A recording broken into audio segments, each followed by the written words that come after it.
Hey everybody, I'm First Warn 5 meteorologist Warren Sears. Happy Wednesday. Hope you're having a great day so far. Wow, these cool mornings have been so pleasant, and we had yet another great start to our day today. Honestly, I think for the most part this next week we are going to feature some great mornings, comfortable afternoons, a little bit on the warm side at times, but still not to our normal for this time of the year. So there's a lot to look forward to temperature wise. A lot of times we say, oh, this is the fake fall, and then I'm sure it will get warmer again at some point. But over the next 7 days, you have temperatures that are still below normal. We have some warmer temps in the 80s, but it's still normal high is 85. So I think we're going to stay below that. So that's great. Then as far as rain chances go, we do have an opportunity for rain into your some this evening, but the first one was added into your Thursday. And that's because there's a slightly higher confidence out there for Thursday morning. And so could have some spotty rain, maybe a few thunderstorms as well. This is not a severe weather threat out there on your Thursday, but there is the opportunity for some rain, which, you know what, we're really dry. I mean, we could use rain for the month of August. You've probably noticed clouds are thickening up a little bit as we speak, a little bit higher in the atmosphere right now. But as we look to the west, there is some rain coming through the state of Kansas. That is going to take a trajectory toward us and slightly to the southeast. So what's going to happen is the outskirts of this system will be coming through the area. It's going to be a little bit of a tricky forecast because some of you will have rain, others will be completely dry. So that is something that we're watching closely for today and even into tomorrow as well. So here's what radar could look like at 2 p.m. Those of you down to the southwest, those of you to the southwest into Anderson, Franklin, Miami, Lynn counties, I think you'll have a slightly better chance for a few showers this afternoon here. We might be able to sneak a few sprinkles up to the metro into this evening, but again, the better chance for some more steady light stuff is going to be just to the southwest of Kansas City, down I-35 into the Flint Hills near Emporia, kind of that direction. Watch what happens though into the overnight, and then Thursday morning some of the outskirt rain bands try to push a little bit closer. I mean, we're talking 20-30 miles, so this is definitely a lot closer tomorrow. That's why we bumped up our chances to about a 40%. Still, this is not a washout of a day. It is not an overly dramatic, widespread, heavy rain event for the metro, but there could be some showers around in the morning, and they could be nuisance enough to have some minor impacts. So I just wanted you to be aware as we're heading out the door. But other than that, it's mainly I-29 west down into the metro and I-70 and south.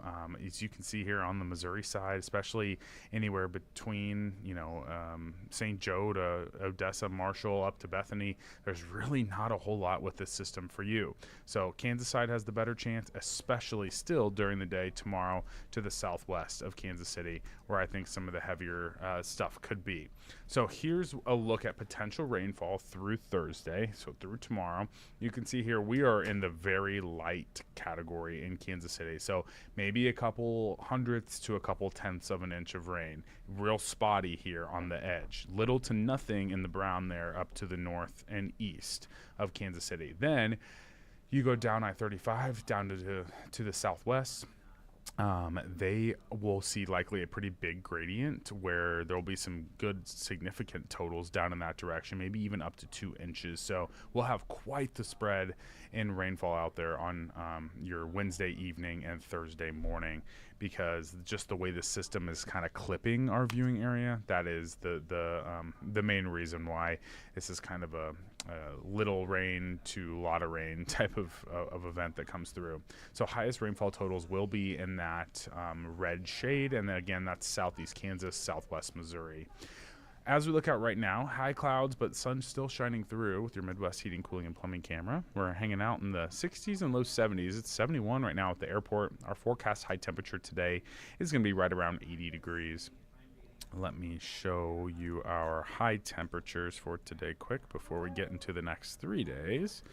So here we go. This is what our next 3 days will look like, or this afternoon, will look like. Upper 70s, near 80 degrees out there. So 80 is your forecast high. Normal is 85. So as I mentioned, we are still below that normal, but it is definitely going to be a warm afternoon. Very comfortable though. Humidity not overly high either. The first one in place for your Thursday is for the chance for spotty early morning showers.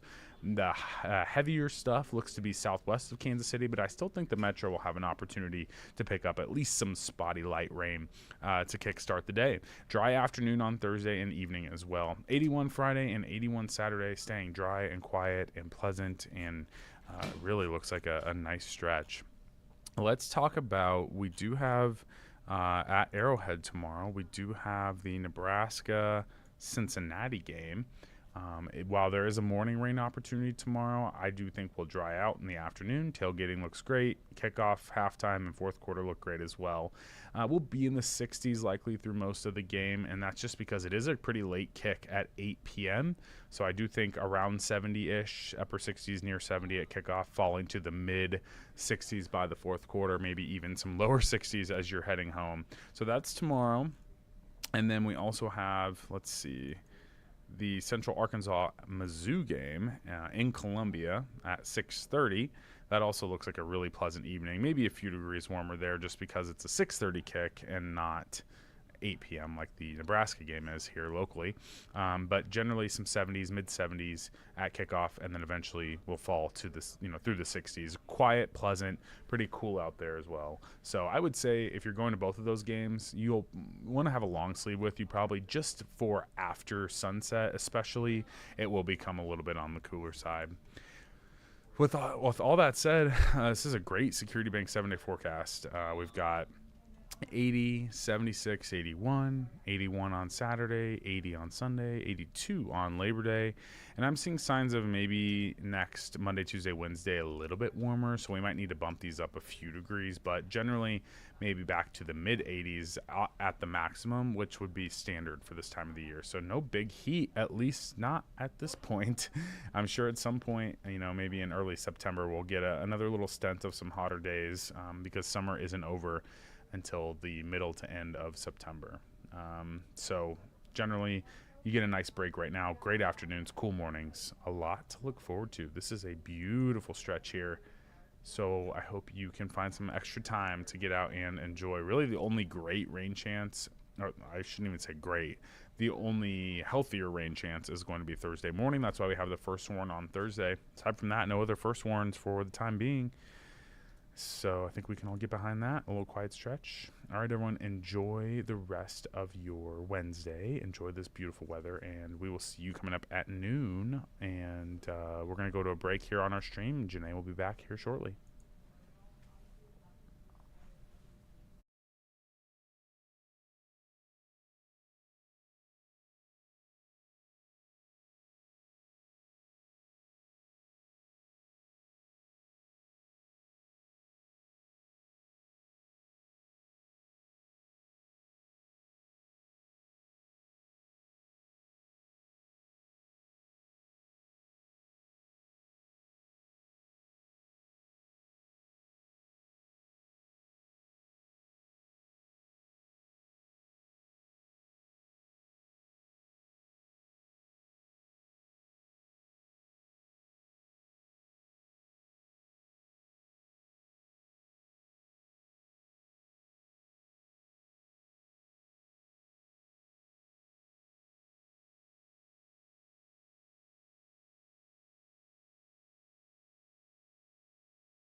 Welcome into the live desk on this Wednesday morning. We are dealing with some breaking news that just came into the KCTV5 newsroom. We're taking a live look from Minnesota right now. We are waiting for an update from officials. They did confirm that a shooting took place at a Catholic school there in Minneapolis that triggered a massive police response. We do know that up to 20 people have been reported injured. We do have the statement coming in from Governor Tim Walz. You can see that he ended his statement on the social media platform X saying that I am praying for our kids and teachers whose first week of school was marred by this horrific act of violence. I also want to take a look at this video that we just received into our newsroom as well. Taylor, we just hate to receive news like this, especially right at the top of the school year. But I do want to go over these details while I pull all of this up. If you can kind of read part of what Governor Tim Walz was saying right there. So he says that he's been briefed on a shooting at Annunciation Catholic School and will continue to provide updates as more information comes in. He says the BCA and the State Patrol are on the scene. And again, as Janae mentioned, he also said that he is praying for the kids and teachers whose first week of school was marred by this horrific act of violence.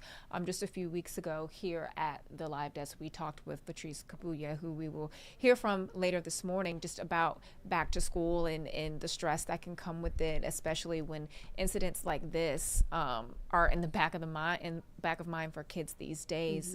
It's just really tragic and really disappointing, that kids can't be able to start a new year, teachers, families, without having to deal with an incident like this. Yeah, and I just spoke to a doctor here at the live desk not too long ago, I want to say last week or 2 weeks ago, just about how kids have to take active shooter drills. That has just become their reality, unfortunately. Now, as far as what we know here in the KCTV5 newsroom, as many as 20 people were injured in that shooting at that Catholic school in South Minneapolis early this morning. That's coming in from federal law enforcement sources. They also went on to say that sources tell CBS News that the shooter died of an apparent self-inflicted gunshot wound.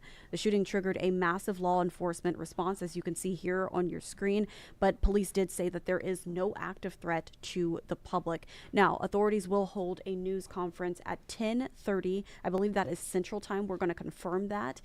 City and public safety officials will release more information as far as the active police presence at the church and what we know, hopefully, about the suspect at this time. What I can tell you right now, this also says that federal sources say that the shooter was a man and was wearing all black and carrying a rifle, and authorities are searching for any additional weapons. But again, we don't have their identity just yet. But as soon as that information comes in, as soon as that press conference gets started, we will take you there live. Again, taking another look from Minnesota right now. The shooting started at around 8:45 and up to 20 victims in the shooting at a Catholic school there. All right, we are going to turn now to some local news, something that we have been covering since yesterday, Taylor. And I'll let you take it away with the first story. Yes, so we are continuing our coverage of the loss of another law enforcement officer, this time in KCK, 26-year-old officer Hunter Simoncic. He was hit and killed trying to stop a suspect's car. The crash, it happened near 75th and State Avenue. This was overnight yesterday. Officer Simoncic, along with another officer, tried to bring a police chase to an end when the suspect, Dennis Mitchell, ran into him. And we are continuing our team coverage this morning from KCK. We start with KCTV5's Morgan Rydell at a memorial that is growing outside of City Hall. I'm Morgan Rydell here at KCK PD headquarters, where a growing memorial for Officer Hunter Simoncic continues to build as residents and agencies around the community are mourning the loss of this young officer, just 26 years old. And a big note coming from yesterday when all of this happened. It was 1 month to the day Wyandotte County Sheriff Deputy Elijah Ming was killed while also on duty alongside KCK officers that day when tragedy struck. Both of these departments suffering that loss. Many officers here still haven't returned to work from that incident a month ago, and they're going to continue to mourn with our community. And we are also learning more about the kind of man that Officer Simoncic was. Family, friends, and coworkers tell us that he went out of his way to help others, and that includes reading to children at an elementary school once a week. It was part of Lead to Read KC, a literacy volunteer program, and KCTV5's Gabby Luma joins us from that elementary school this morning.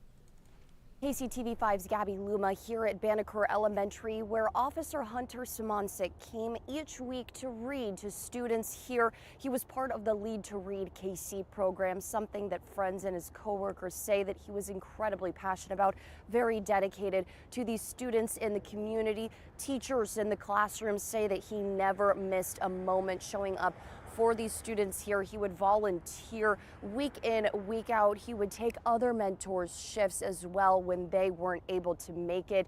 Chief Carl Oakman even said that he stuttered, or he struggled with a stutter rather, and when he read to these kids, miraculously that stutter disappeared. Just a figure, a mentor these students are sure to miss when they see one less person in the lineup coming to read to them each week.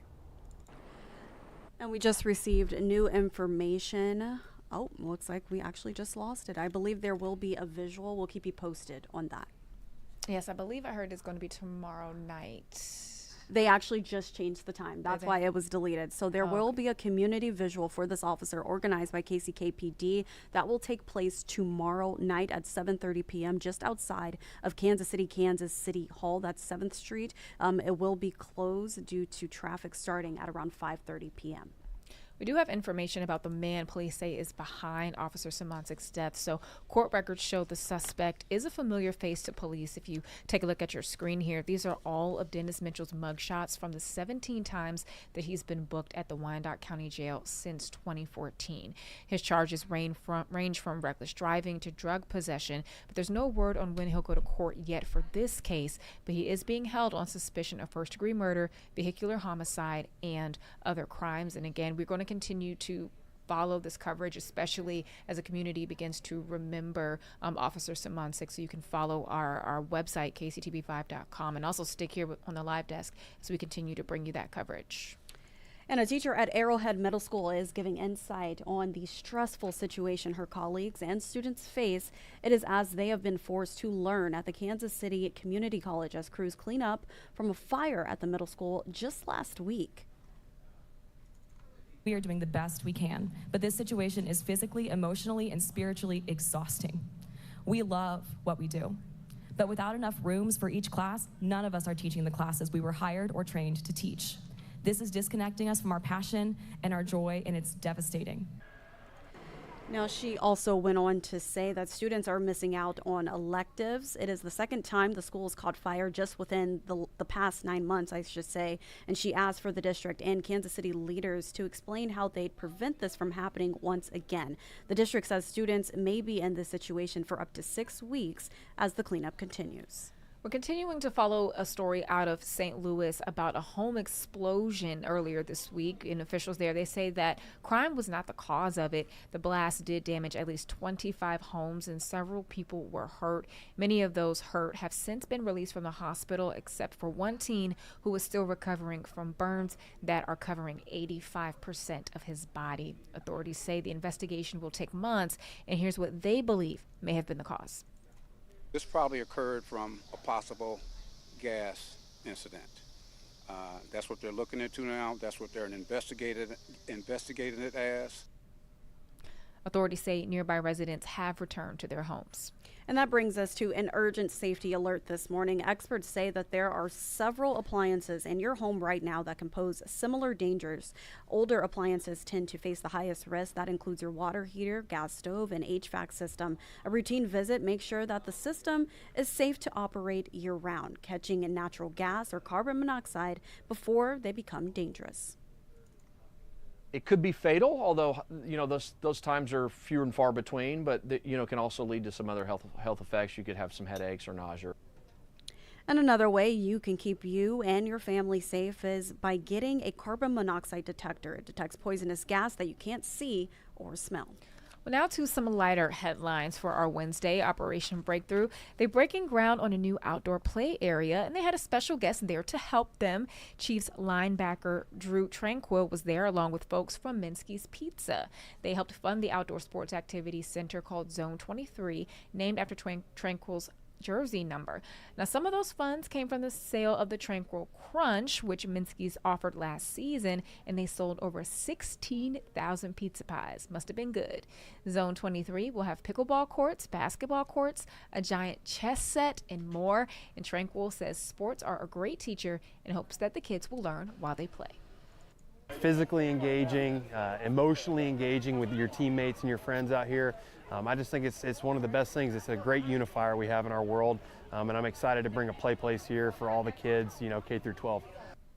It's going to be so exciting for them. Well, Zone 23 will open sometime this fall, and Minsky says the Tranquillo Crunch will be back on the menu in time for football season on September 1. I might have to try it. I love it. We love food. Okay, so the Negro Leagues Baseball Museum also announced this year's Hall of Fame class. The 2025 class is a celebration of baseball's greatest black managers. This year's class includes Dusty Baker, Cito Gaston, Willie Randolph, and Jerry Manuel. Now, Baker, who leads the class, is the winningest black manager in baseball history. Gaston was the first black manager to win an MLB World Series, and the manager's recognition also coincides with the museum's new exhibit called Leaders and Innovators, currently on display through March of next year. I always look forward to those calls, and for all four, you could tell that this resonated with them. They understand that they stood on the shoulders of these immortal men and women who call the Negro Leagues home, and that their legacy is tied directly to this history. Tony Regens, who oversees the growth of youth baseball for Major League Baseball, will receive the inaugural J.L. Wilkinson Innovator Award, named after the Monarchs' original owner. The 2025 Hall of Fame class will be honored on October 4th. Well, if you have not heard about this, then you must be living under a rock. I feel like this is the news headline heard around the world yesterday. Yeah. Kansas City's favorite couple is engaged. Taylor Swift made the jaw-dropping announcement on her Instagram. Here are the posts if you missed them, sending everyone into a frenzy. And she captioned it, "Your English teacher and your gym teacher are getting married." More than 26 million people have liked the photo. And then, of course, we have to talk about the ring. We'll have more information on that soon. But we are going to dive into it all with our friend Evanie Bing coming up pretty soon. We had to bring her in there's a ring right there. Had to bring her in for an emergency meeting. So stay tuned for that conversation. It's a good one.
Welcome back into the live desk. You are taking a live look from Minnesota right now as we are waiting for a press conference to get underway. A shooting happening at a Catholic school there, up to 20 victims. Taylor, I do want to go over some of the latest updates into the KCTV5 newsroom as we wait for this press conference to get started. It looks like they're getting ready to get started here shortly. Once we see officials, we will unmute it and take you there live. But I do want to let you all know that President Donald Trump, we just received this new update that he has been briefed on the shooting at that Catholic school in Minneapolis, and the White House is keeping a close eye on the situation. Trump wrote that the FBI quickly responded and they are still on the scene. We also just received a push alert here at KCTV5 saying that at least 5 children have been hurt in the school shooting. According to Governor Tim Walz there in Minnesota, the name of the school is Annunciation Catholic School. And he said that they will continue to give updates as we get more information, which we should be receiving soon. Their state patrol and BCA are on the scene. We also have received information earlier that the suspected shooter has died in this, I believe, from a self-inflicted gunshot wound. So there's no active threat in this community right now. Yes, but it looks like also based on Governor Walz's statement that this was the first week of school there. So we can only imagine just how difficult this is right now. In video that we were looking at earlier, there was a woman we could see crying. Just a very traumatic experience on what's supposed to be a happy time for kids and teachers and families. So again, we are waiting for this press conference to get underway here in Minneapolis, Minnesota, where up to 20 victims have been shot at Annunciation Catholic School. Again, based on some information we just received into our newsroom, at least 5 of those victims are kids. We're waiting to hear more information on the status of these victims, and hopefully, I don't even know. It's like you don't even know what to say. Yeah, a little bit more about the suspect as well. Possibly a motive here. I know they're going to say that this is an ongoing investigation, but I think that's always the biggest question when we hear about situations like this is what is the motive and what could make someone do this, especially as students head back to school. I want to turn to this statement coming in from Minnesota Senator Tina Smith. She said that she and her staff are keeping a close eye on the situation, and she said, quote, "I am grateful for the quick response of law enforcement as we continue to gather information. It is the first week of school. These kids should not be fearing for their lives." And we are getting so many different photos and videos coming out of Minnesota right now of parents being reunited with their children, and it looks like staff members as well hugging on to one another. Going back to this video that you've touched on, Taylor, this woman walking away crying, you can tell that she is in shock, she is in disbelief, and she is in pain right now. We don't know if she was in that building, but I mean, this is something that, again, we do not like to see at the beginning of the school year. We don't like to see any time, but especially as students head back to school. Yeah, and you talked about when we first brought this breaking news here at the live desk that you recently talked to a medical professional about Stop the Bleed and the training that kids are having to receive now for situations like this. So, you know, it's just unfortunate that has to be put into practice. You know, we do these drills and things in school with hopes that they don't happen and that we don't have to use them. But sadly, that's not the reality here this morning. And you touched on the amount of kids or the number of kids injured. So we did also just receive this. New updates are coming in by the minute as this is still an active situation, even though it's no longer a threat in that community. This Catholic school serves preschool to 8th grade. So that's why we're seeing that specific number of kids injured. Right now, again, up to 20 victims. But I do want to read through this. Students were scheduled to attend Mass at around 8:15 Central Time this morning. That's according to the school's schedule, showing the calendar for the day. The shooting, I believe, happened at around 8:45. So not too long after that Mass got started, got underway, kids got in their seats. And this is the unfortunate reality that we see once again right here in the U.S. And that's just thinking about Mass when I was younger. I went to Catholic school, and you know, we're all in the church or in the sanctuary or at the same time. So you can only imagine the chaos that was probably going on in there, and you know, teachers and staff trying to protect the kids. I mean, preschoolers, you know, you think about just how young the kids were in there. You don't know what to do in that situation, even as an adult, you know. So I can only imagine what it was like in there at that time. But again, we are still waiting to hear more details, to get a better perspective and understanding of what's happening here today. Based on earlier details as well, we know that the shooter was a male, dressed in all black, with a automatic weapon. Yeah, we can go over that description once again. There are just a lot of new updates coming in, but we can definitely go over that description again. It's an ongoing situation, of course. Yeah, so federal sources say that the shooter was a man wearing all black and carrying a rifle. Authorities are searching for any additional weapons. But again, touching on the fact that they did say that there is no threat to the public, no active threat, I should say. And going back to what you said, Taylor, CBS is reporting that there are at least 10 children at a nearby hospital. 5 others, one is at one hospital, and then 5 others are at Children's Minnesota. So if I'm reading this correctly, it looks like there are 15 children that are injured. Wow. So we'll keep you posted on that. Hopefully we get more information during this press conference. And that's 15 children out of up to 20 victims being reported. Right. So that's not good at all. No, it is not good. And you know what? We are actually also hearing from people in the area, witnesses. So we are going to take a live listen in to what they had to say. This is coming in from a resident, a man who lives near the crime scene. Here's what he had to say. We know people, I have friends that know people who have been shot. We live about 2 blocks from here. I was on a call, all the windows of our home were open. I know what gunfire sounds like, and I could tell, I was shocked. I said there's no way that could be gunfire, there was so much of it. So it was sporadic, so it was a semi-automatic, it seemed like a rifle. It certainly didn't sound like a handgun. And he was right. It was a rifle. Yeah. That's what police are reporting. Federal sources are reporting. Again, taking this live look coming in from Minnesota right now. We also have another witness account coming in from a woman. She was a former student at this school. And it looks like she was on the scene as well. So let's take a listen in to what she had to say. It breaks my heart, makes me sick to my stomach, knowing that there's probably people I know that are either injured or maybe they were even killed. It doesn't make me feel safe at all at this community that I've been a part of for so long. So me and my friends were talking like this is like our version of 9/11 because we didn't grow up during 9/11. So this is like this with our community. That's what it feels like. And to even say that that's their version of 9/11, we know the magnitude of that day on our country. So I can only imagine that feeling for that community. Yeah. I mean, that's big. Yeah,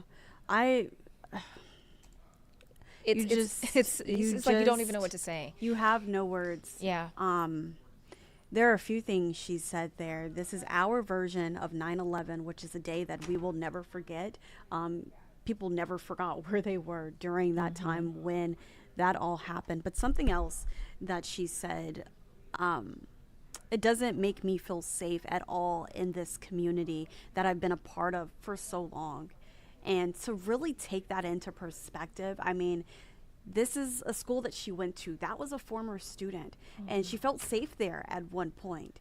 And to be back there and to see what has happened, she's saying that she just doesn't feel safe at all. And it's like a double, just like a double layer, because not only is it a school, a place where you want to feel safe, but also church, you know. That's a place where people go for safety, or go to feel safe. It's where they are sometimes most vulnerable, you know. And so just to kind of have that stripped from this community over such a senseless incident, it's really, really tragic within itself. And hopefully we can get to it this morning, but we talked about grief with Latrice Kabuya today, and this is before we even caught wind that this happened. So something that happened here locally, yeah, with an officer killed in the line of duty. Yeah, so it could be useful information to folks watching this. You know, the world is small. Folks we here might know people who live in that neighborhood or who have kids at that school. You know, situations like this are so far-reaching, and it's really sad. And as new video comes in, we will continue to bring it to you right here at the live desk. So keep it tuned in here. We are also going to take you to the press conference once it gets started. I'm going to continue looking around for new updates and new videos, new photos, and we'll be right back after this break.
We're continuing our coverage this morning after a Kansas City, Kansas police officer was killed in the line of duty yesterday. 26-year-old officer Hunter Simoncic was hit and killed while trying to stop a suspect's car. And this morning, many of you are understandably mourning. So to help you navigate the hurt and the pain that you may feel, we are joined by mental health clinician Latrice Kabuya. Thank you so much for being with us. You know, we have you with us every week, but, you know, just under these circumstances, thank you for being here. Absolutely.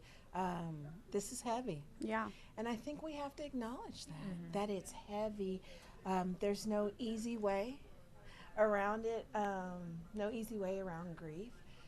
One of the things I would say is to grieve, to feel all the feels. This was a life. This was a person. This is someone's loved one. Someone's friend, and all the other things. that he was to people, to the community. He served the community, and yet this happened. Mm-hmm. So it's, how do you make sense of it? And you can't.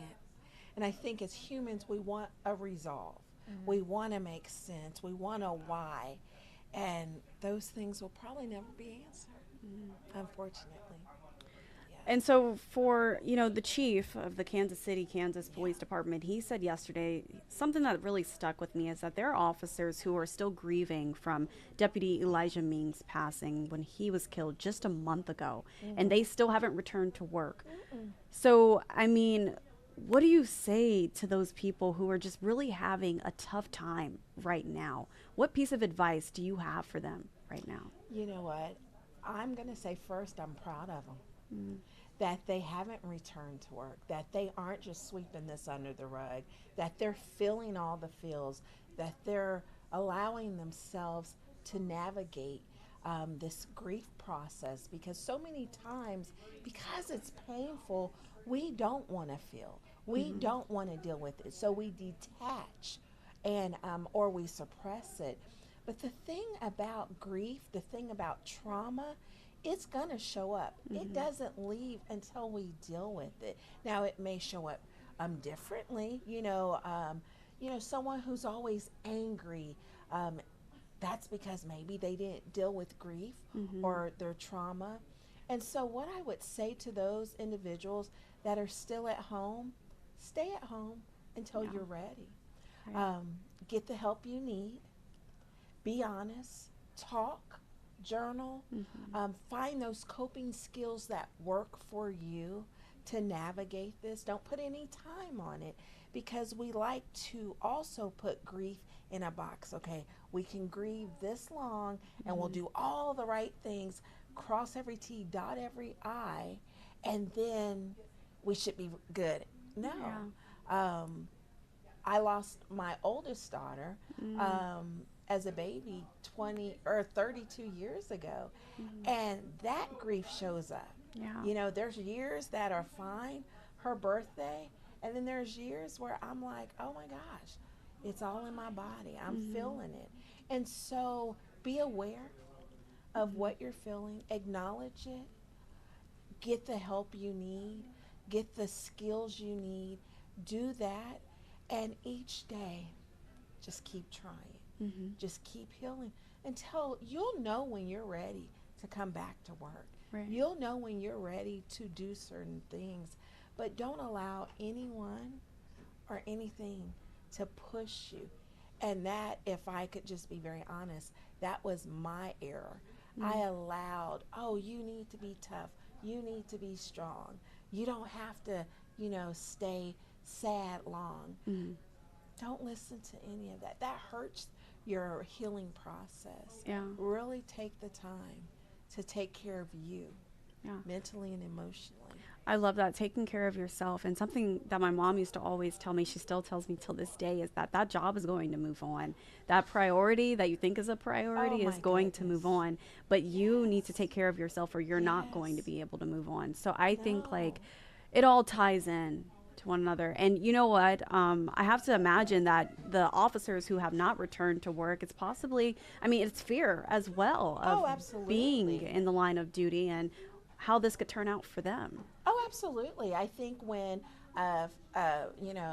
someone loses their life in the line of duty, it definitely is a reflection of, oh my gosh, that could have been me, or I could have been there, or whatever the case may be. And so, fear does grip your heart. And again, that's normal. Talk about that. Talk about that new fear that has shown up and is trying to hold you hostage. Get the help. Go to a professional. There is nothing wrong with getting help. Leaning into people who are trained to help you navigate. You don't have to live in fear, right? Yes, fear shows up, but it doesn't have to control you. Yes, sadness and hurt and pain shows up, but it doesn't have to control you. You can get the help that you need. Do not be shamed. Do not be embarrassed. Get help. It's okay not to be okay. It is okay. again, I can't emphasize enough to take care of you. You don't take care of the job. Don't take care of people around you. Take care of you. Help you. So in addition to the fear piece, there could also be the possibility of survivor's guilt. Oh, sure. Oh, sure. Absolutely. Because sometimes we put ourselves in positions where we're like, man, that should have been me. That I would have taken, because, you know, they have such a commitment to one another. So, of course, that shows up too. Or like I could have protected him better. I could have done something different. Yeah. Maybe I should have been there earlier. And all of that is going to play a part in your healing process. And so, once again, you know, you just have to get help. Once again, you have to talk to someone so they can help you rewire that narrative. But yeah, it is normal to feel that, you know, the survival guilt and all of that. These are actually normal feelings and emotions. So I want to make that clear, because sometimes we feel like, okay, I shouldn't feel this way, or this is weird. No, all of that is real. All of that is normal. It's just now, how do we navigate and find the new normal after a tragedy, after trauma, you know, and that's what you're seeking so that you can move on. And here's another thing I'm going to share. You might have to use medication prescribed by a doctor to help balance your hormones, your nervous system. Again, that's okay. We don't talk about that enough. We have stigma around it. But what we have to do is provide you tools to help that healing so that you can go on, so that you can walk in mental wellness and strength and confidence again. And it's going to take time, but whatever we have to do, do it. Do it. I think that's the most important thing. You are priority. Don't feel shame. Don't feel the guilt. Walk through that, but get the help that is needed. I can't emphasize that enough. And when the folks do go back to work, you know, or decide to return, how can their employers support them? I know, you know, when things happen, they bring in counselors, but that's only good for so long, right? Yeah. Well, what's interesting, when there is a death and people move on and life goes on and you're still feeling like you're stuck, you know, I think with employers, what they can do, obviously, like you said, provide the counselors and just be human. Check in, text, walk into, you know, their office or wherever they're working. How are you? And don't accept fine, okay, good. No, elaborate, you know. What does fine mean? What does that look like now? I think that's important. You know, we are so quick to say, how you doing? Oh, good. And we move on. No, stay in that space with them. You know, look at them. You know, look at how their body language is, you know, and stay there. Even if it's just quiet, you know, that awkward silence that we sometimes have, because sometimes healing needs people to care. They need to feel like people still care after. Alrighty, it looks like that press conference is getting ready to get started coming out of Minnesota. Let's take a live listen into what officials have to say.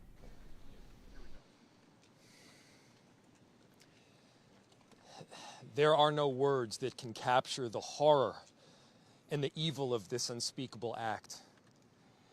Children are dead.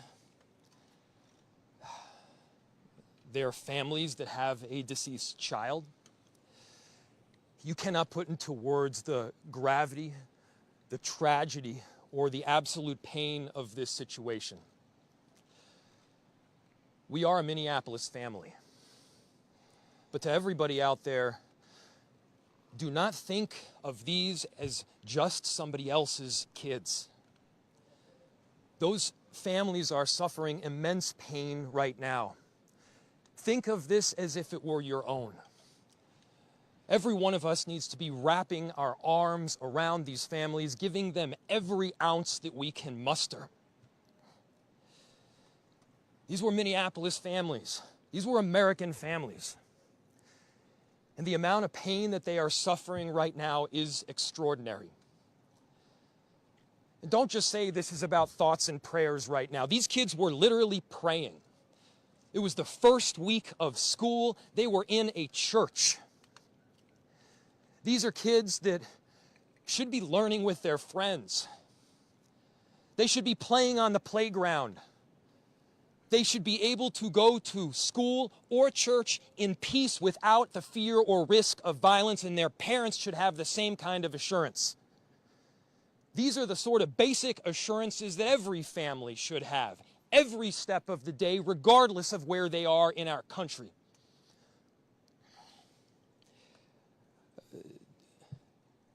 I'm so deeply saddened, and I'm so sorry to the families that I know are suffering right now. My ask is to everyone, stand by them. Love them. These families have forever been changed, and we've all been changed with them. We need to do everything possible to support them through this time. We have a family resource center that has been set up. I'm grateful for all of the law enforcement agencies from a number of different jurisdictions, all the different departmental support that we've received. They're going to be working tirelessly. There's also a family resource center that is being set up as we speak to make sure that we're there for everybody. Again, to the families that are suffering, to those that have experienced loss, I'm so deeply sorry. We're going to be with you every step of the way. We love you. This kind of act of evil should never happen, and it happens far too often. The chief will provide additional details. My name is Brian O'Hara, B-R-I-A-N, O''H-A-R-A. I am the Minneapolis Police Chief. Earlier today, just before 8:30 a.m., our city experienced an unthinkable tragedy. Minneapolis police officers responded to a report of a shooting at a mass that was happening at the Annunciation Roman Catholic Church on the block behind me. This worship service was marking the first week of school for children that are attending the Annunciation Catholic School. During the mass, a gunman approached on the outside, on the side of the building, and began firing a rifle through the church windows towards the children sitting in the pews at the mass. Shooting through the windows, he struck children and worshipers that were inside the building. The shooter was armed with a rifle, a shotgun, and a pistol. This was a deliberate act of violence against innocent children and other people worshiping. The sheer cruelty and cowardice of firing into a church full of children is absolutely incomprehensible.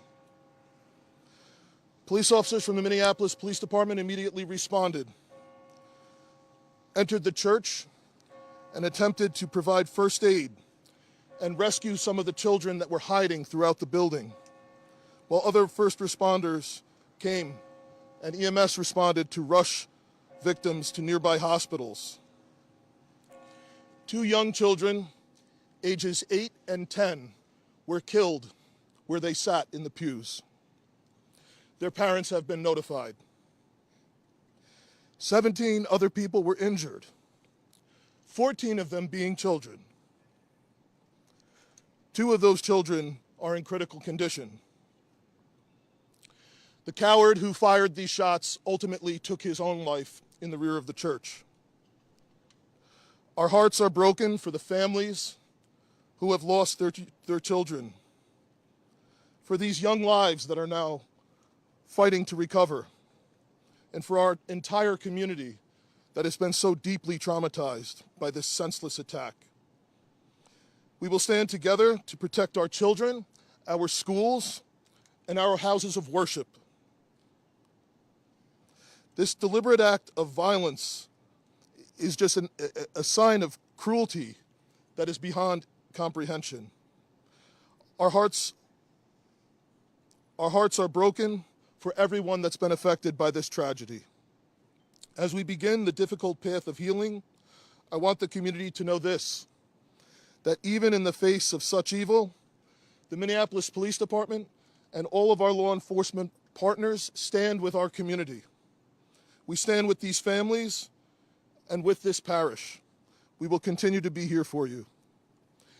With that, the investigation is obviously in its preliminary stages, and I will attempt to take some questions to provide further information. Chief, what can you tell us about the suspect in this case? How old was he? Any kind of motivation? Any notes or any other information that were left behind? So we were looking, the question was, what can be said about the shooter? We believe it is one suspect, a sole shooter.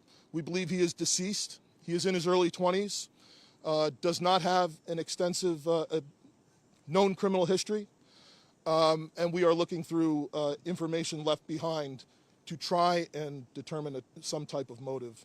Yeah. How many children? There were, I don't have an exact, the question was how many children at the school. There were dozens of children inside the mass at the time. I don't have an exact count. The children have been relocated into the school, which is where their families are reunifying with them. Reg. The question was, do we know if the student was, if the shooter was a former school employee or a former student? We don't have that information. There's a vehicle. The question was anything left behind? There's a vehicle that we believe that the suspect used that is being searched, and we will be conducting other searches related to this. Inside the parking lot here. Yep. There was some neighbors who said that the door to the church had been barricaded. Yep. So the question was, neighbors had said that the door to the church had been barricaded. The shooter approached on one side of the church building, and on that side, at least two doors, it appears there had been like a 2x4 placed. So not all of the doors around the building, but on the side where the shooter did fire. And on the outside? On the outside, yes. The question was there any explosives? There were reports of that. There were no explosives or improvised devices that we found. I do believe there was one, I guess you would call it a smoke bomb, like not an explosive, but a sort of a firework that would release smoke. And which side of the building? North, south? The side that is closest to us, here, on this side. Yep. I don't have specific information on that I can release. The question was, is he dead from a gunshot wound? The answer is yes. We believe he took his own life in the parking lot. Was this outside or both inside that he was shooting? The question was he shooting outside and inside? He was absolutely shooting outside of the building on the side of the church, inside through the windows.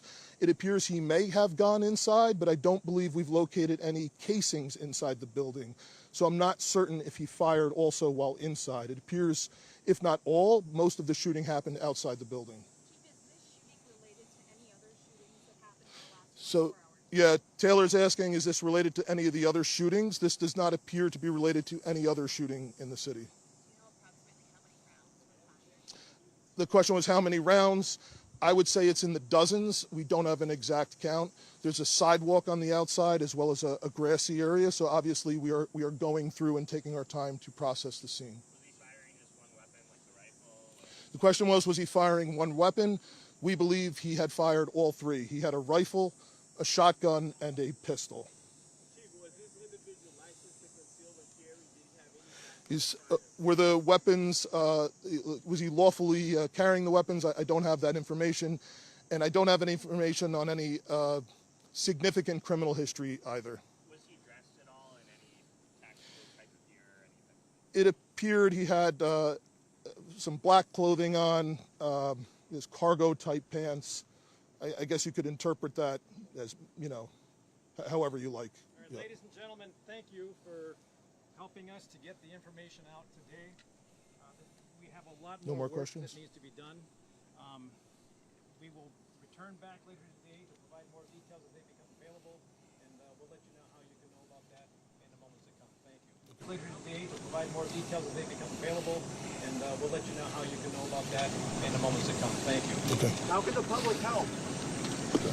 That's it. Thank you.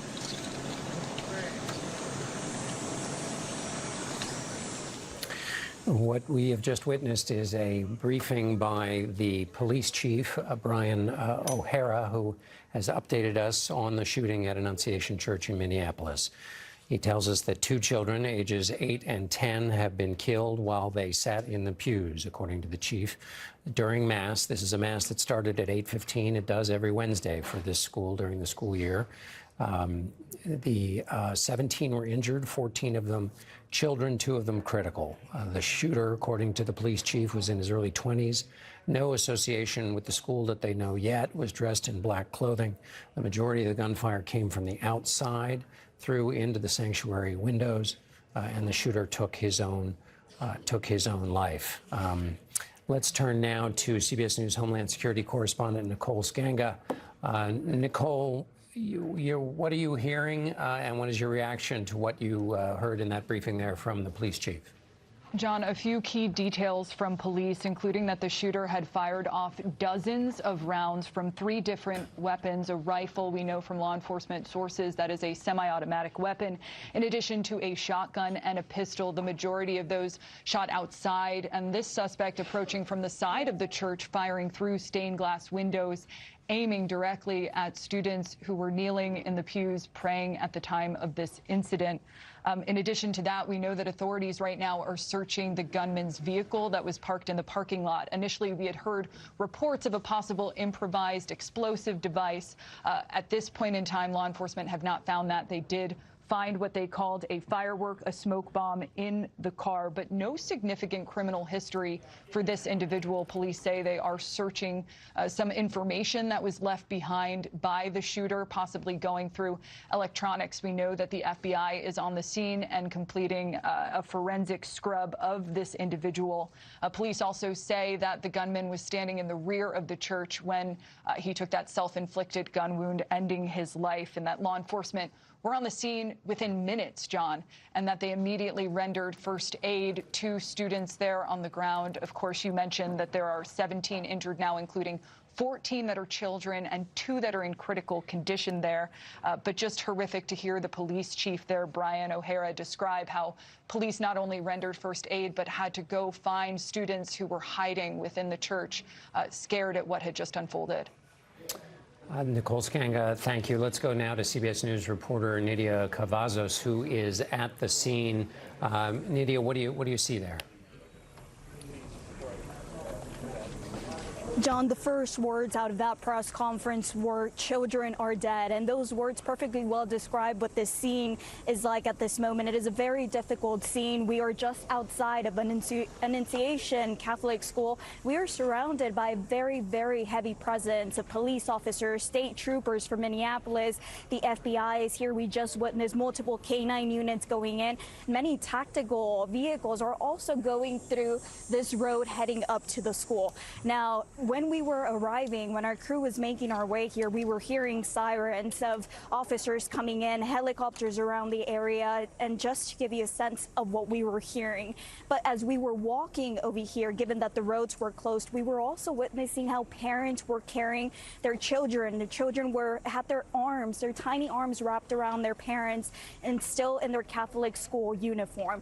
Now, we are currently witnessing as well some of the police officers and FBI agents who are going door to door knocking on some of these nearby homes.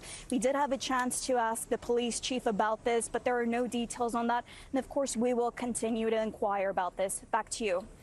Nydia Cavazos, thank you. Yes, those forest green shirts that the students wear, that's why you'll see any of the students wearing those shirts. That's the school uniform. Justice correspondent Scott McFarland joins us now. Scott, the federal officials have been briefed across all of the various different departments. What are you hearing? What do you observe? The FBI, the Minneapolis field officer there, helping lead this investigation, obviously in conjunction with the Minneapolis police chief, from whom we just heard. The Minneapolis police chief, Brian O'Hara, who spoke there, he was brought into Minnesota after George Floyd's murder to rejuvenate that police department and to build outreach to religious institutions. I've met with him many times. He has done visits to churches to try to ingratiate himself with the community. This is the type of place he has been before. The kids at this school, these are 3 to 13-year-olds. The 2 children killed, 8 years old and 10 years old, 14 other children wounded at a mass that was known through the community. This was the back to school mass at Annunciation Church on the 3rd day. And as so many parents across the country know, this is the week when your kids go back to school. You're posting the photos on Facebook with the new backpacks, the new school uniforms.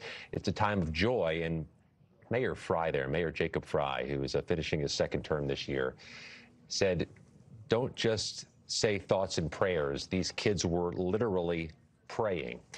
Some of the questions I'll note from that news conference, they echo the same questions Nicole and I have been asking our sources this morning. Is there a connection between this shooter and the school or the church or the community? That question was not answered. Do we know if those firearms were legally owned? Chief didn't have that information either. Here's what we know from sources who have investigated school shootings or shootings in religious institutions in the past. Oftentimes, almost all the time, those guns were legally obtained or stolen from a family member, and often there is some connective tissue between either the suspect and the people at the building, the school, or the suspect and the religion, that this could have a motivation that ties either to that school or to that faith. That's the pattern that the Secret Service and FBI have found in frequent investigations of mass shootings. But that information was not answered by the Minneapolis police chief, John, obviously, nor was a name given. Scott McFarland, thank you. Just for those who don't have kids, an 8-year-old, which is the age of one of the victims, you're learning multiplication tables. At 10 years old, the age of another victim, you're learning fractions, decimals. These are students that are in the basic stages of learning, and this is and now what has come to into their lives. We're joined now by Tim Gallagher. He's a former FBI official. Tim, your thoughts? Yes, thanks for having me on here. Absolutely horrific scene in Minneapolis. Having sent my children to Catholic school for 12 years, they were in those same pews years ago, and it's just heartbreaking to see this play out. Tim, I was just thinking there,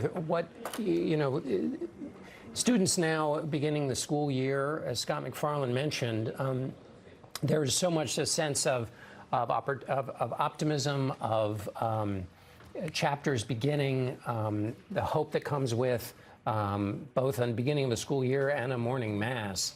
But it is a regular part of school teaching to prepare students for this. Even though kids may not be able to read chapter books yet, they have to prepare. What kind of training would students be given to prepare for this kind of eventuality? Sadly, it is part of the training that children receive in their schooling and in houses of worship, and it's absolutely necessary. Actually, preventing an active shooter is extremely difficult, but you can mitigate the actual loss of human life, through training and making sure that every child, has a plan of what they will do if something like this were to happen. And it's critical that it's delivered not with a you could be next attitude where it could, to frighten the children, but just so that, okay, if something bad happens like this, here's what you're going to do. And you saw that some of the children were hiding. I'm sure that was part of the training. That's like, you want to hide yourself away from the scene, run as fast as you can. That's going to be part of it. And it's, as well as basic first aid. That's going to be part of the training as well. Just to prevent loss of life post gunshot. And Tim, what kind of questions would you be anxious to get the answers to? Having worked at the FBI, had association with these kinds of cases, what's on your mind in terms of questions you'd want answered? Well, sure. You're looking to see, what the association is, with this institution. And you saw the chief said that they did not know, and fully 1/3 of active shooter cases, there's no association. It's just a crime of opportunity. But we want to know, this is a 20-year-old. What brought him here on this day, and who else may have known? There would have been some leakage, as we say in the industry, where they started to hint to people that they were getting ready to do something. They can go through all of his electronic devices, things that he posted, things that he may have sent to himself that are, resident on his devices, whether it's his laptop or his phone. And they're going to be careful doing this. We heard about there was smoke bombs, but you're always looking to see where there's a secondary device. This stuff would be trapped out there, whether it's a car, whether it's an apartment, whether it's his bedroom. These are all things that law enforcement will meticulously look to ensure that there's no further threat. And then they'll be looking to see who knew what, was anyone possibly tipped off, and then drilling down on the motive, what drew him here on this day. All right. Tim Gallagher, thank you so much. Joining us now is CBS News national security contributor Samantha Vinograd. Sam, I understand you have experience with Minneapolis when you were at the Department of Homeland Security. John, that's right. I traveled to Minneapolis to work with members of state and local law enforcement, members of the community on preventing acts of targeted violence and terrorism. And to Tim's point, from a prevention standpoint, federal officials work very closely with their partners and communities to ensure that every faith-based institution, as well as every school, has a bespoke, customized plan to try to mitigate damage if there is an active shooter situation. And those plans have to be carefully designed for the specific environment, in this case, the church. It looks like that plan did help mitigate some damage today. Law enforcement arrived quickly. However, the active shooter was able to get up to a window after entering the parking lot. So there will certainly, I imagine, be an assessment of whether extending the perimeter from this faith-based institution would have helped mitigate some of the damage. From a prevention standpoint as well, in these situations, oftentimes we have what we call lone wolves, individuals who radicalize and mobilize to violence on their own. That's why part of the work that I did in Minneapolis and around the country through the Department of Homeland Security was to try to encourage members of communities to ask for help if they saw an individual exhibiting potentially worrisome behavior, making threats, stockpiling weapons, and that sort of thing. Unfortunately, these lone wolves are incredibly hard to detect in advance of a mass casualty event, and that's why every member of the community is entirely helpful in terms of alerting law enforcement and other responsible individuals in a community if they see an individual radicalizing, mobilizing to violence, especially, John, after a mass casualty event like this. There's always a concern about copycat incidents and individuals who might be motivated to act after seeing this kind of high-profile mass casualty event. That's a really interesting point. Training, and not only that institutions have to go through and be prepared for as a part of American life, but even the wider community. Thank you so much for that, Sam. Just to update everyone, 2 children are dead. 17 other people are injured after a gunman fired into Annunciation Roman Catholic Church in Minneapolis during a mass that was marking the first week of school, which started on Monday. Our coverage will continue on CBS News 24/7, your local news, and tonight on the CBS Evening News. This has been a CBS News special report. I'm John Dickerson.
Okay, welcome back into the live desk. We do have some breaking news coming into the KCTV5 newsroom. We just received this update that Kansas City Chiefs wide receiver Rashee Rice has been suspended by the NFL. Rice was given a 6-game suspension by the NFL for a violation of the league's personal conduct policy. That's according to a report from the NFL Network. Now, according to that report, Rice accepted the suspension and voided a September 30th hearing that was set to be moderated by former federal judge Sue Robinson in the NFL's New York City headquarters. Now, this suspension comes after the 25-year-old pled guilty to 2 third-degree felony charges on July 17th. Rice's guilty plea was for the collision involving serious bodily injury and racing on a highway causing bodily injury in Texas of last year. You may remember that. So he was sentenced to 5 years of probation and 30 days of jail time that can be served during those 5 years. Of course, we'll continue to keep you posted on this breaking news story coming into the KCTV5 newsroom. We do have more information on our website, kctv5.com. We're going to take another quick break.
What's up, 92%ers? Welcome back to another episode of New Heights. Unfortunately, it probably won't be as good as the last episode of New Heights, where we set our own records, we set podcasting records, we set a Guinness Book of World Records. That's right. Thanks to the one and only Taylor Swift for hopping on and deciding to talk with 2 complete idiots that don't know anything about the music industry. And it was a doozy. So get ready for a much lower bar this week. But before we get to that, there is one gigantic piece of new news that just hit the waves. We did record this podcast on Monday, which was Travis's one day off. So he is not here to address this himself, but we felt necessary as a team here at New Heights to get together and send Travis and Taylor a giant congratulations for being engaged. Yeah! That was loud. All right. Well, Travis Kelce and Taylor Swift are engaged. You can hear the reaction coming in from his brother, Jason Kelce. How are you guys feeling? Well, we had to call an emergency meeting. You Yeah. see, we don't usually have evening here on a Wednesday. It's but a special occasion. I'm wearing my orange for Life of a Showgirl. Okay. As you can Oh, see. my We got to stay on theme. Tap, tap, tap in. Taylor sent a message yesterday. She's like, Mayday, We Ebony, need you we here." need you back in studio because we need to talk about and you this. just left, like, not too long. Yeah. I'm here for my girl. I'm here for my girl. Okay, congratulations to Travis Kelce and Taylor Swift. I was in studio. Mm-hmm. Actually, Taylor, you sent it. We have a little group chat going on. Yes, we do. She sent me the Instagram post. And, you know, I'm live on air. So I look at it, but I'm like, who are these 2 people in a forest? It's this picture right here. And I didn't even click on it. And I'm like, this has to be important. And then right after I had to talk on air, and then my friend calls me. She goes, did you see? I said, see what? She goes, they're engaged. I said, what? Start waving my hand to my boss. I said, we have to do breaking news.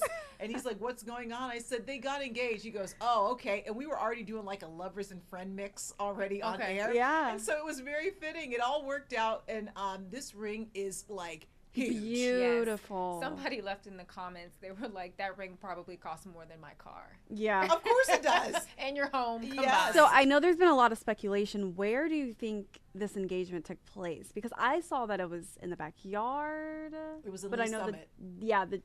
Ed Kelce also said Lee Summit. Yeah, Ed Kelce said Lee Summit. When did it happen? He said that they've been engaged for a little bit over 2 weeks. Right. Ed Kelce said that she was getting antsy. So I Yeah. guess that like she knew that this was coming. She just didn't know when. Yeah. Ed Kelce said that actually Travis has been ready to propose to Taylor since last football season.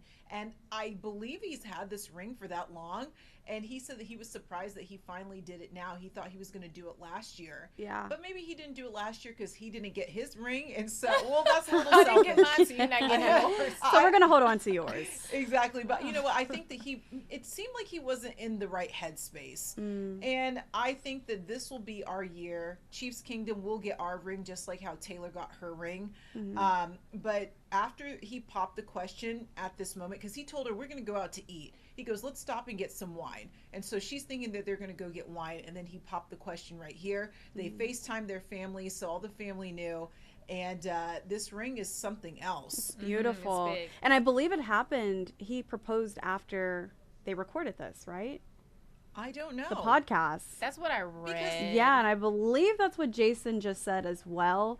But we need them to come neither out here and nor just there. Yeah, Just so excited for That's them. very interesting because like you never know when people record things. And also somebody was telling me that she was hiding her ring finger, but obviously the ring finger was exposed when they recorded that podcast Right. episode. Yeah, I don't. There's some. The Swifties are starting to get into it and looking for the clues. Maybe they'll finally come out and tell us what actually happened and what the whole timeline was. Right. But as of right now, let's talk about this ring. It's like $500,000, right? $500,000 to $1 million. It's an old mine brilliant cut diamond, meaning that it has a vintage feel and look to it. Nice. So I don't know what they did to the diamond to make it look like that, but it's designed with antique references. It's a rectangle cut, 8 carat with a gold band, 18 carats. Wow. That's all I gotta say. That thing, you gotta put your stunner shades on. I'm like, telling wow, you. blinding. It is beautiful. And like rings like that or jewelry like that makes me so nervous these days after the Kim Kardashian Oh, situation. absolutely. Yeah. And Kim's ring was very much like that. Yeah. And honestly, if I were to get, I'm not good with jewelry. I'm good with earrings and bracelets because they stay on. But as for rings, I'm a germaphobe, always washing my hands. Oh, yeah.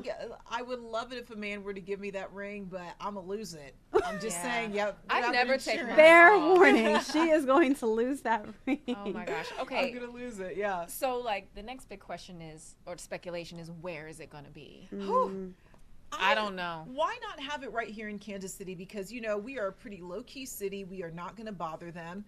And you sure about that? Yeah. Well, okay. No. They're going to be bothered wherever they go, honestly, Yeah. if Let you me really take think that about back this. because Travis Kelce used to be out here in these streets. I've hung out with him a few times. He wouldn't remember who I am, but I've been in the same rooms as he has. Yeah. And I think that the Swifties took it a different level, and so now they can't go anywhere. Yeah. Like he used to be Yeah. outside, he can't be outside anymore because the Swifties get super excited, and I understand. Yeah. But Swifties, calm down. Maybe if you guys just let them live, Relax. they'll come more amongst us peasants. Girl, that is not gonna happen.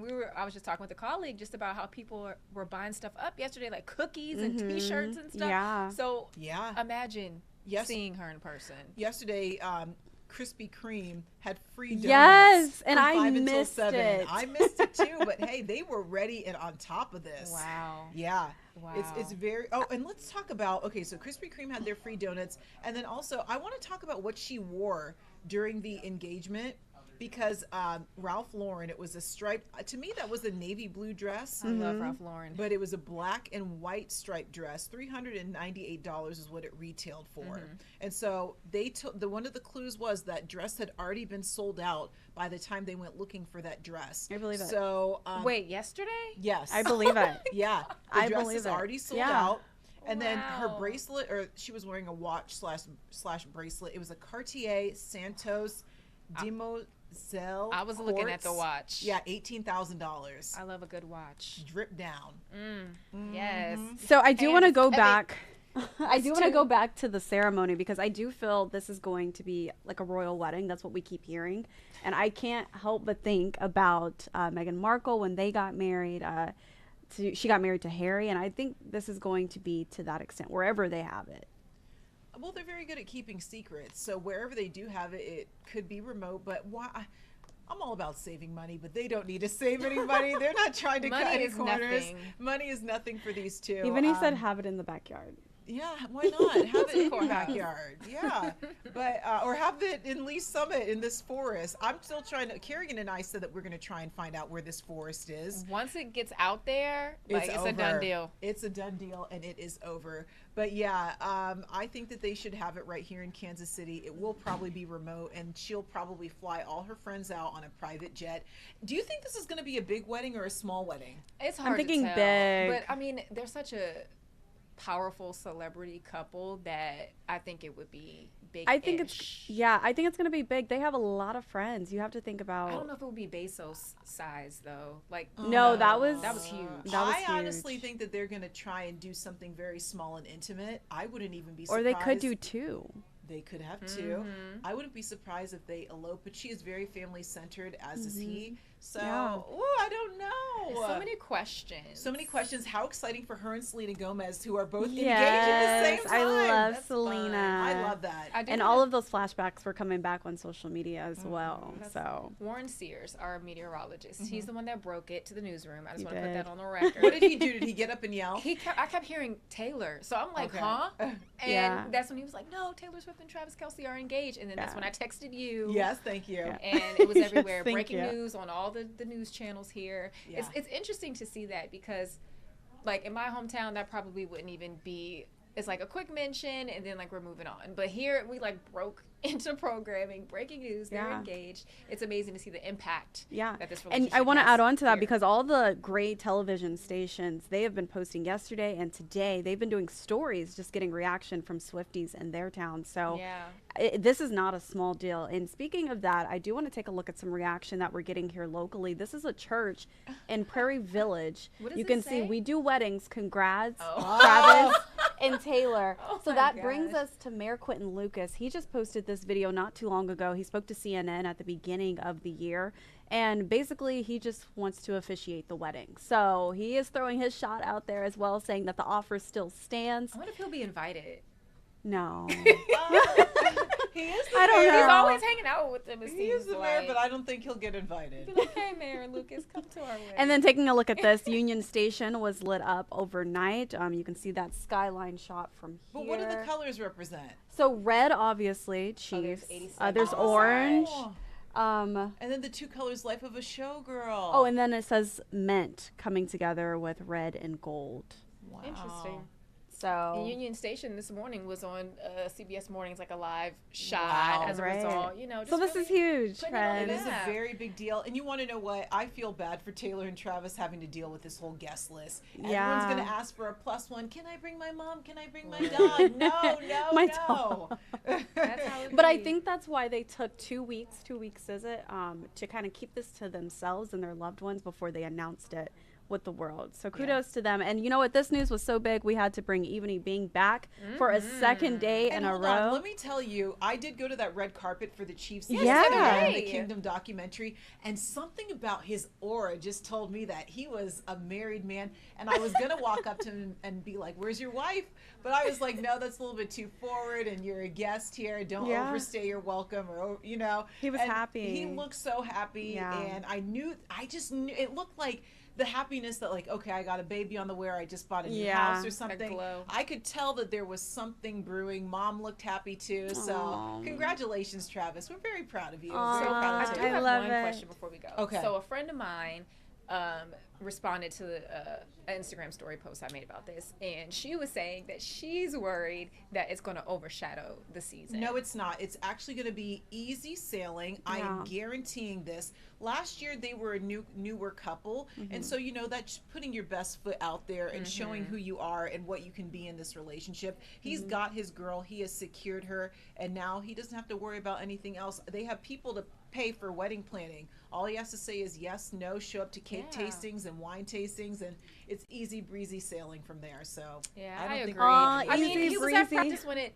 was announced, so I feel like he is still very focused on his job. You got to bring, Taylor got her own bag, but hello, you got a wife, you might have kids, go to work. They will. I am excited for this, and I'm excited to see her at the first Chiefs game this season because, all cameras are going to be on her, and the Brads, Chads, whatever she called them, they're not going to be happy about it. But I am looking forward to it. And Ebony, we want to thank you so much for coming in for a second day in a row. We truly appreciate it. We are going to take a quick break. We'll be right back.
Good morning, Kansas City. I'm Marlia Campbell. We've made it to the single digits. 9 days from now, the Chiefs kick off the 2025 season against the Los Angeles Chargers in Sao Paulo, Brazil. Kickoff will be a little shy of 5,000 miles away from Arrowhead. I don't know too much about Brazil. I'm excited to go. It's my first time, going out to Brazil. Yeah, I ain't gonna lie, I knew about Brazil from Fast and Furious. Yeah, so I don't really know too much. One more for the boys in blue up in the Windy City tonight. They'll look to take the series after an impressive come-from-behind win last night. The Royals scored 5 runs in the final 2 innings to win 5-4. First pitch tonight is at 6:40. Then they'll take tomorrow off before kicking off a 3-game series against the AL Central leading Tigers Friday night at the K. And you can watch Sunday's game against Detroit right here on KCTV5. First pitch is at 1 o'clock that afternoon. Well, of course, it is the talk of the whole world right now, even creating a stir at Chiefs practice yesterday. Travis Kelce and Taylor Swift officially engaged. KCTV5's Mark Paulos has the story from the place their romance got started. Just 2 summers ago, Travis Kelce was here at Arrowhead Stadium trying to shoot his shot with Taylor Swift. He made her a friendship bracelet with his number on it. And fast forward to now, and the two are engaged to be married. We didn't get a chance to talk to Travis Kelce today, but we did see the newly engaged man at practice. The news of his engagement broke between morning press conferences and quickly became the buzz of the team facility. You wake up today thinking I'm going to be the one Chief player. When I tell you that was not on my mind, and being the first one to talk to you guys about it, that's shocking to me. So, defensive tackle Mike Dana has watched Travis and Taylor's relationship grow from a friend's perspective, and he's even had some of Taylor's famous homemade Pop-Tarts.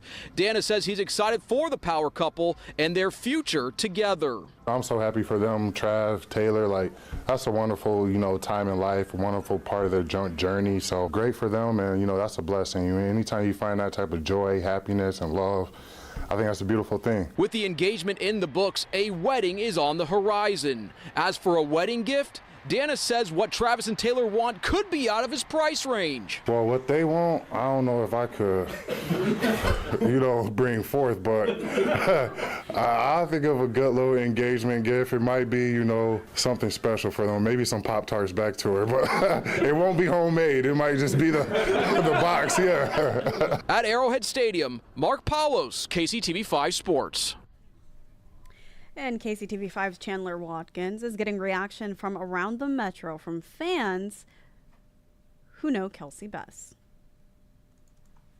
In 3 different group chats because it was just that big of breaking news. And then I went into my job today and I was like, did you guys hear the breaking news? Because it is breaking news. Kansas City's most famous couple is tying the knot. Taylor Swift and Travis Kelce announced their engagement, and it sent shockwaves through the KC community and the world.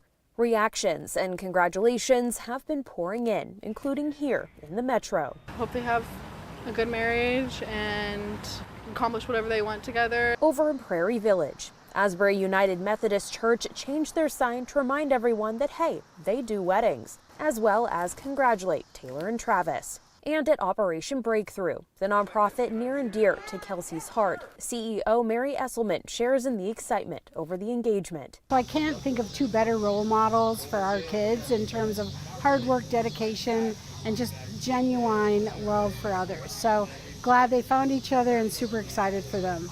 Chiefs teammate Drew Tranquil also wishes the happy couple the best. They're fantastic people. Travis and Taylor both, they're so down to earth amidst all their fame. And they're true great examples for human beings and how to go about your work. Reporting in Kansas City, Chandler Watkins, KCTV5 News. All right, and that is not all. There is more. Prairie Village Cookie Shop's engagement cookies are selling like hotcakes. That's a look at them right there. Dolce Bakery tells us that they sold out of the first batch of those cookies almost immediately after posting them on social media. Now, the ones that you see here are versions 3 and 4.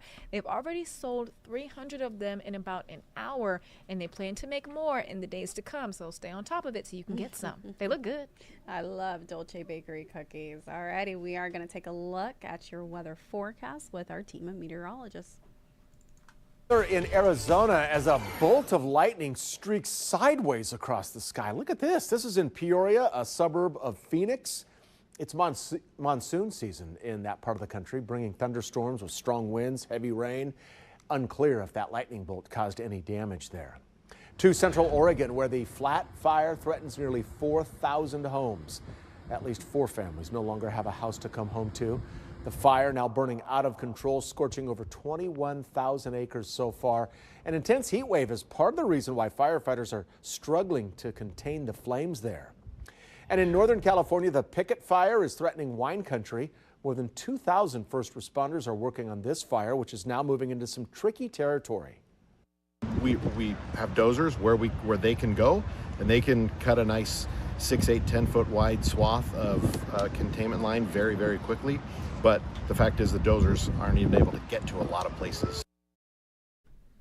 Okay, looks like we have the Chiefs press conference getting underway. We're going to take you live there now. Let's talk football first. Just roster's done. You guys have kind of everything in order there in the room. Just what do you feel about the guys in the tight end room and what you have this year? Yeah, no, it's awesome. And, you know, we're just looking forward to, you know, week 1 against the Chargers now. Great guys, you know, all across the team and coaching staff. And it's going to be real exciting to just really attack practice. And, you know, really looking forward to a really great Chargers team that we get to play down in Brazil. Have you seen behind the scenes Jared Wiley do everything he possibly can to be into shape for week 1 here? He's done a tremendous job working hard. I'm very proud of him. I know that can't be easy. Can't imagine, you know, what that's like, but he's just done a great job of preparing himself, practicing, just trusting the process. And he's a good friend of mine, and it's just really awesome to see him out on the field and flying around and playing ball alongside him. So it's been really cool to see. Can you tell the difference when you've been at camp and maybe one of the limited times in preseason when you've had a chance to have, you know, Rashid, the Hollywood types, Xavier, multiple of those guys on the field at the same time, that things are different, things have opened up a bit more? Oh yeah, absolutely. You know, it's definitely opens up a lot. You know, those guys are fast. They can run downfield, make big plays down the field, but they're also great in the slot. You can move those guys around. So it's just really cool to see guys like that, especially when we got all of them on the field at one time, to, you know, come together to run certain concepts together. It's a lot of fun. It's been a lot of fun for me. It helps me get open, you know, when guys are flying around, taking the top off the defense and doing their job extremely well. So it's been really awesome, and we're just really looking forward to building on that chemistry moving forward. I was going to say, it's out now that Rashid is going to be suspended for the first 6 games of the season. Do you feel like you're prepared for that and braced for that period of time? Yeah, I mean, we're just going to go out there, trust what the coaches put on our plates, and whatever game plan that we have, regardless of who's in there. I'm extremely confident in all the guys, and it's going to be fun. You know, we're really looking forward to the Chargers game, and, you know, just taking it week by week, step by step, trusting the process, and going throughout the season. So we're really looking forward to it. Does the tone change when you get to this close to the start of the season? I mean, you've gone through camp, there's kind of one mode, and then being back here in the preseason. How much is there, I guess, a switch that kind of clicks like this is different now?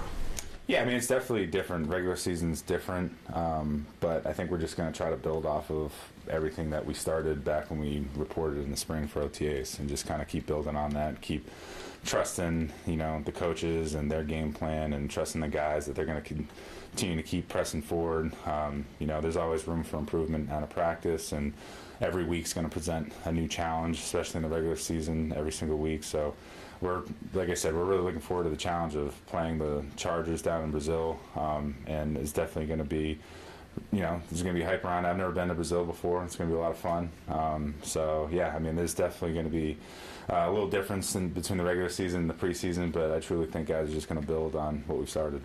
No, do you like the fact that you guys start the season internationally? Yeah, absolutely. I think it's going to be a lot of fun. I enjoyed my time when I went to Germany. I know I'm going to enjoy my time in Brazil. I think it's cool that, as an NFL player, we get to travel across the world. You know, it's not just in the United States. It's cool enough that I get to go from city to city that I've never been in here, never mind leaving the country. So it's going to be awesome. It's going to be an experience. I'm looking forward to it. I know the Brazilian crowd's got to be absolutely electric. I watched a little bit of that game last year. I think it was the Eagles and the Packers that played there last year. But I know that, you know, the fans and everything, it's going to be a great experience, and I know we're all looking forward to it. Thanks, Dylan. Last question. Go ahead, Todd. Well, we have to ask about Travis is getting married. I mean, we all found out about this yesterday. Did you know before? Did you find out the same way we did that this? Yeah, I found out, you know, same way you guys did, and I'm extremely happy for them. I'm not going to get too much more into their personal life, but just know I'm extremely happy for them. I'm sure everybody is. So it's a beautiful thing, and really, really happy for them. Just wondering, what stands out about Travis's attention to detail, whether it's on the field, in the meeting rooms, wherever you see him, like, it seems like he's a guy who has attention to detail. What stands out about that aspect of him? Yeah, I mean, the past 4.5, 5 years I've been here, you know, he's been the best, you know, tight end. I've been fortunate enough to play against him, and that's a huge reason what makes him, you know, the way he is. And see him come out at practice every single day, even in the meeting room, and how locked in he is. It's something that, for myself and all the other guys in that room, you know, it's you know, you just can't put a price tag on how valuable that is to be able to see that, just the work and the effort that he puts into game planning and practice and all that stuff. So it's something that's made him, you know, the best, and just so grateful that I was able to learn from it. That I'm able to learn from it. Thanks, Alan. Yeah, thank you.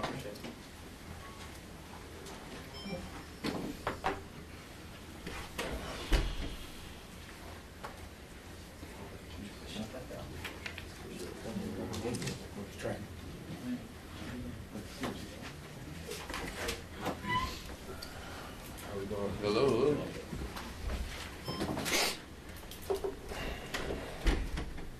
Go for Juwan. One, new left side of the line over there, Kingsley switching positions, all of a sudden.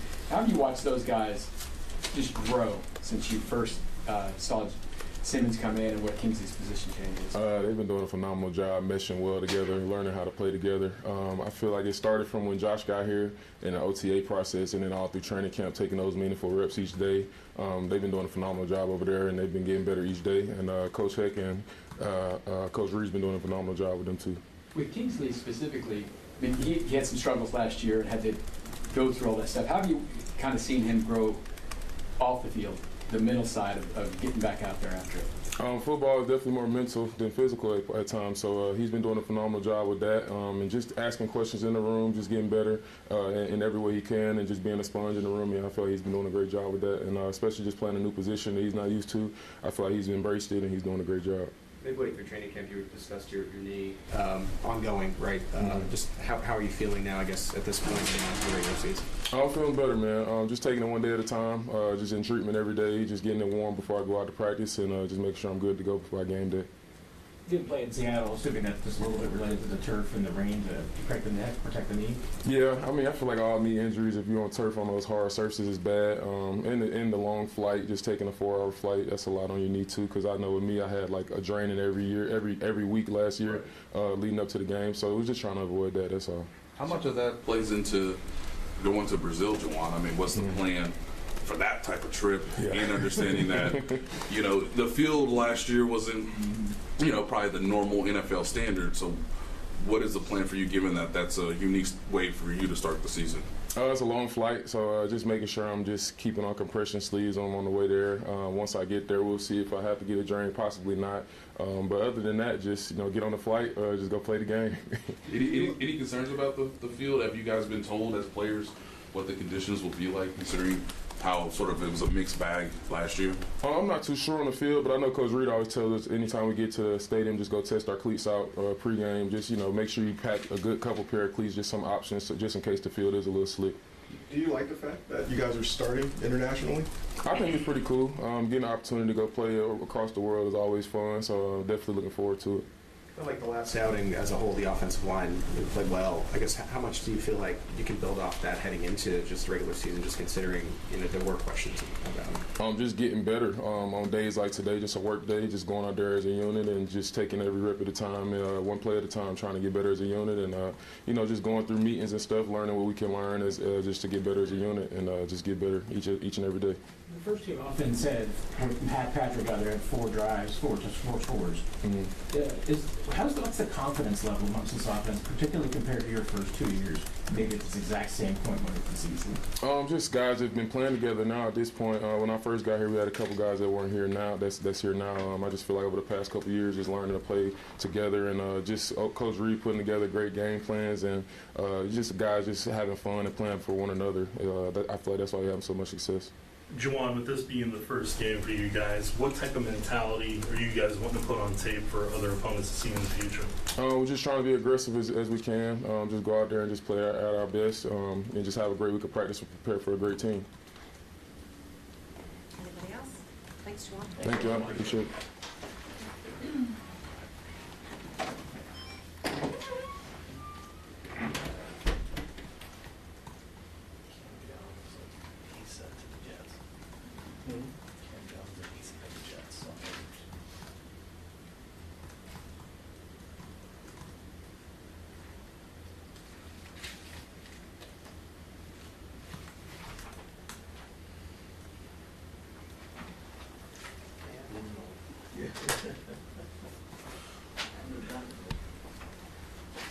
Good stuff.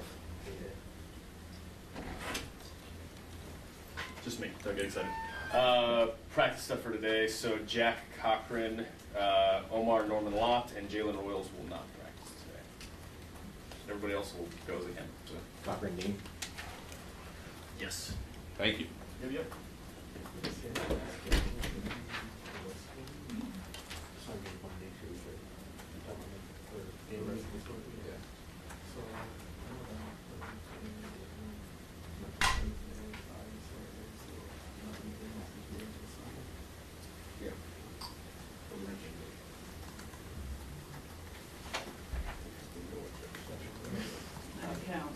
We do. Your dad says.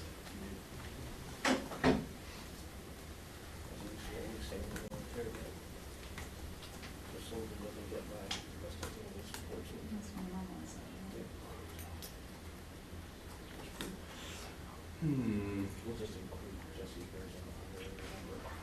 Yeah, I don't get to be on there. My dad, we've been in my place, my dad took documents to his dad.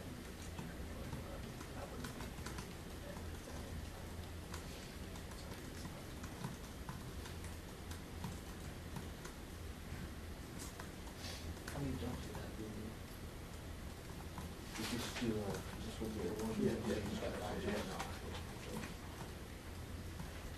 1 minute.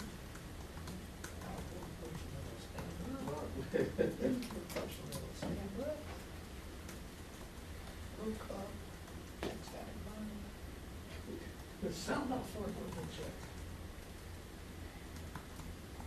Okay, jump master.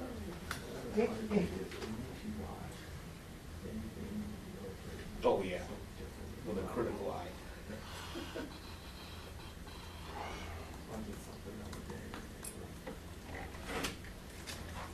That's me. It's not just me, it's true. Yeah.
hardwired to become something.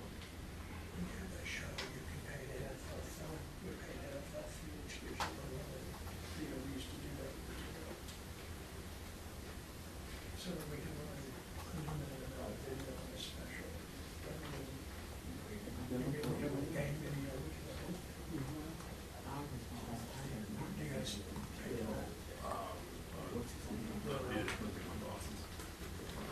Yeah, Carl Watkins was out there a couple of weeks, yeah. Do it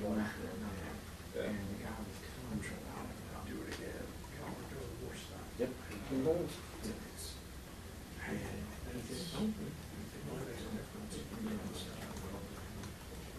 Rob Collins plays up there a lot. I was telling people they got level with this. Exceptions to the rule when it comes to primary installations. There's no equipment there. Yeah, that's what he's telling me. I didn't realize that. Because it's strictly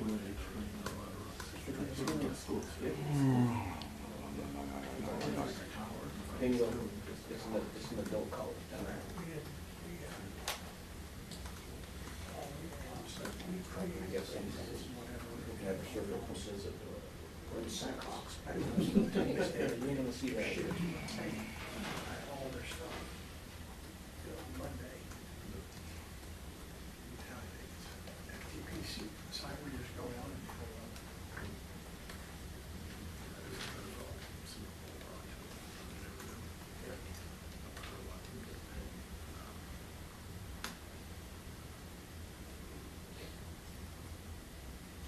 It's kind of like, it's like the Final Fours, they're sold, it's like sold those rights to those old games to some country. Every week, Donnie gets a lift in.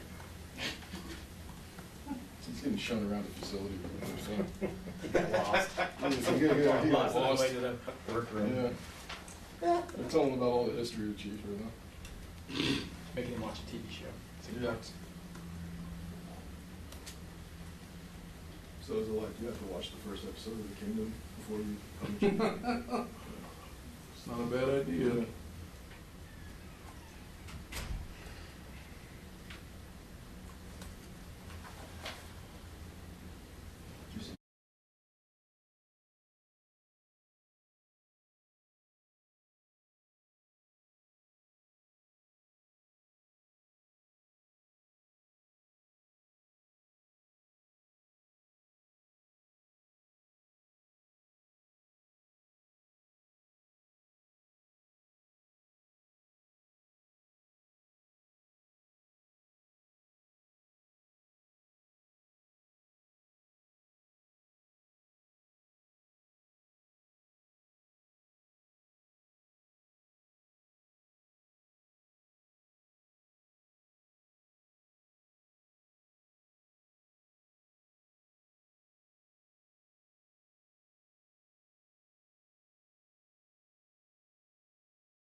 Glad to be back. So did they show you around the place and everything? You know, did you still feel it? I mean, shoot, I still got GPS. I know how to get here. What was your first impression when you found out that you were coming back to Kansas City? Honestly, it was a little bit of a surprise. Like I was getting my body right for the next day of work, and then the GM called me and said, "Hey, just want to let you know, we're training you can train you back to KC." And I'm like, oh, "Okay, that's cool." The only part I was really a little annoyed about was like, I gotta move again. Like there's stuff over there in my whole place that's still in boxes. So I'm like, at least it'll be a little easier to just put it in the truck and go. But otherwise, I was fine with the decision. Derek, what led you to the initial decision to try somewhere new, after spending so many of the years in Kansas City? I mean, going into the free agency, I think it was more of a, they're just going in a different direction. Granted, my dog, Mike Pennell, playing balls to the wall, as they see him as being their guy, and all means, kudos to him. At that point, I had to, as how this business goes, I got to see where the opportunity's at, and the Jets were there to give me the opportunity. So what were your feelings about Kansas City when you made that choice? Did you feel like that you weren't wanted here then, or you just had to go somewhere else? I mean, what was that like when you signed with the Jets? About saying goodbye to here? Oh no, I mean, yeah, I felt a little hurt because this is the team that drafted me. But at the end of the day, they gave me the opportunity of a lifetime coming out of college. So I wasn't mad or upset or anything. It's part of the business. So when the Jets offered me the opportunity, I'm like, by all means. And how this business works, I'm right back where I started. So it kind of works out the right way sometimes. So had you actually like sold your house and everything here? I was renting here. Oh, you were renting the whole time here, yeah. So it's easy enough to come back that way, but just had to repack, I guess. Yeah. Is it as wild playing for the Jets in that locker room with all that media? Is it as wild as we hear here? I mean, I didn't really hear that much media craziness, honestly, at that point where they were just really focusing on football. There are a lot of new faces, new coaching staff, new head coach, new GM. So at that point, they really just wanted to focus just on football. So there was not much media craziness, no. When you're in New York, is there any part of you that inside was kind of missing how it is here in any capacity? A little bit. A lot of times, even when I transitioned from college to the pros, a lot of times I think the things I miss is the camaraderie of my teammates and everything. So when I first got to the team, I always thought man, I miss my D-line room. I miss my fellas. I miss the guys in the locker room. But as I got there, as long as I was there, I got accustomed to the guys in there. So I'm like, this is quote unquote my new home. So I started building relationships there. Good solid guys in the D-line room, and honestly, in general, the whole locker room. So I just made it work. We hear so much about Coach Reed's camps and how they run. Was it appreciably different with the Jets? Did it feel like a different NFL camp to you, or is it? I mean, yeah, it was completely different. It's it hit me when I got there. Man, I'm not in St. Joe anymore. Part of me missed being in the dorms, being out and away from it all, seeing that nice little dew on the field. It's a different change of pace. But yeah, it was definitely different. But every team does things differently. Do you have a different approach at all coming back now, or you just feel like this? You know what you bring to the table, and you know how to fit in here. I mean, if anything, I felt like getting traded. If all things again is part of the business, but at the same time, I gotta worry about. I was focused on my business, so for me, I kind of have a little bit of a chip on my shoulder. I was gone and I came back, so they're bringing me back for a reason. So in my mind, I just gotta stay focused on what I gotta do. Words of a great speaker: be where your feet are. How do you navigate a couple more. Yeah. How do you navigate the challenges of kicking off the season 5,000 miles south of home? Hey, I mean, sometimes when you're trying to play football, it don't matter if it's in Brazil, in an Arrowhead, or a Target parking lot. Football's gonna get played. What's the difference in? I assume you know SPAC scheme. You've got all the foundation, but do you already see differences in maybe some things they layered on without asking you to get into the exact scheme? But do you notice that there were some things layered on in the off season that you've got to do some catching up on still? Yeah, there's some different new plays, different type of things that I'm still learning on the fly. Some of the things are pretty much similar to what I was already used to. It's going to take a little bit of time, but I'm going to catch up pretty fast. Yeah, we'll finish with Harold, Matt, and Todd. Just quickly, the decision on 92, was that just because 91 was taken and you're like, I'll take one number above that? I mean, well, yeah, but other part is like, you know, at the end of the day, the number doesn't really matter. It's all point. The only thing that's important is the player and what you do with that number. So when 92 was available, among the other ones that were available, let me go with 92. Makes it a lot simpler. I saw you and Chris having some fun out there at practice yesterday. What was your reaction in the locker room, the guys' reaction to seeing you come back in? Man, honestly, everybody was ecstatic. Even when after like the deal was quote unquote done, he was the first person to call me. So like that does mean a lot having my guys that are so happy to see me. Shoot, from yesterday and today and the day before, a lot of guys have been happy to see me back, from players, coaches, and everybody, even janitorial crew like my dog Pistol Pete. You know, everyone's just happy to see me back. What was it say? What called you? I mean, at that point, yeah, he was happy to see me, happy to be back. But at that point, our conversation was really strictly on business of what we got to do as a team, as a defense. I was going to ask you about the number, but you wore 91 at college too, right? Yes, sir. So did you try to work something out with Felix, or you just all good now? You were. I wasn't really worried about it, honestly. I was like, all right, because when I left, he took it. I'm like, if it's anybody, I'd rather be him. Because funny story, his father and my father were quote unquote like neighbors. Like they lived in the same village back in Nigeria.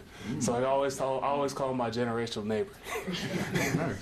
Good. Thanks, Derek. All right. Y'all be easy. What was important, Derek? Have you heard about Bar K? Have you heard Bar K is closed? What? Why?